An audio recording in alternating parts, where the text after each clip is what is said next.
BJP வந்து எப்படி அதிமுகவை நடத்துச்சுங்கிறதுக்கும், விசிக வந்து எப்படி திமுகவை நடத்துச்சுங்கிறதுக்கும் வித்தியாசம் இருக்கு. நீங்க இங்க யாரு சுப்ரீமோங்கிறது தான் சார் முக்கியம். 2 கட்சி தான் சார் பிளாட்ஃபார்ம் இங்க.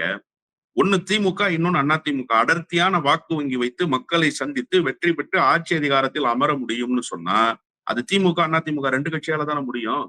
வேற ஒரு கட்சிக்கு வாய்ப்பு இருக்கா? இல்ல. அப்போ ஒரு கூட்டணிக்கு தலைமை அதிமுக, இன்னொரு கூட்டணிக்கு தலைமை திமுக. அப்படித்தானே நீங்க புரிஞ்சுக்கணும். 2 வெற்றி கூட்டணி சார்.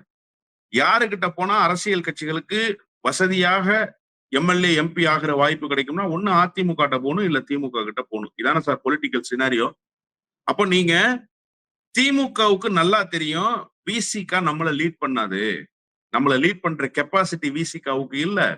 அந்த நிலைமைக்கு நம்ம கட்சியும் போயிரலன்னு தெரியும்.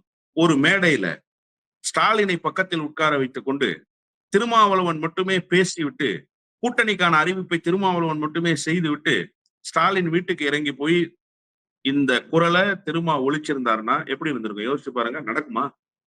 அப்படி ஒரு சூழல் அமையுமா தமிழ்நாட்டினுடைய அரசியல் களத்துல? ஆனா இங்க என்ன நிலைமை? அமித்ஷா வந்து கூட்டணியை அறிவிக்கிறாரு.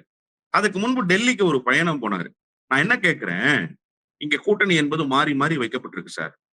எந்த கட்சியும் அரசியல் ரீதியாக இந்த கட்சியோடு கூட்டணி வைக்க மாட்டோம்னு டிக்ளேர் பண்ணாத கட்சி தான். அப்படி பண்ணவும் மாட்டாங்க. நாளைக்கு ஒருவேளை சூழல் வந்தா யாரு வேண்டுமானாலும் யாரோடு வேண்டுமானாலும் கூட்டணி வச்சுக்கலாம்.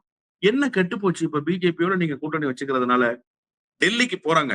அமித்ஷாவை சந்திச்சு பேச போறோம். விரைவில் கூட்டணி குறித்த அறிவிப்பு வெளியில வரும். சொல்லிட்டு போங்க. நீங்க என்ன திருடனா?